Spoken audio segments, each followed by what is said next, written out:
All right, on today's episode of Python Papi, we're back inside our smart contracts project.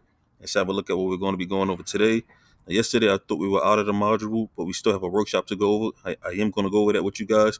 So let's pick up where we left off from yesterday. So this is the main breakdown and understanding of this module, the one we just went over, the interacting with the Anvil contract. You remember we used the interact.py file to actually do that. So that's everything that was in this module. We'll proceed with the workshop to test our knowledge and apply our skills. For this workshop, we will create and deploy our own smart contract. We will deploy this contract using Anvil still. We will create and call a function called setBool, which will take a boolean as a parameter. And we want this function to change a variable called myBool to whatever boolean we pass it.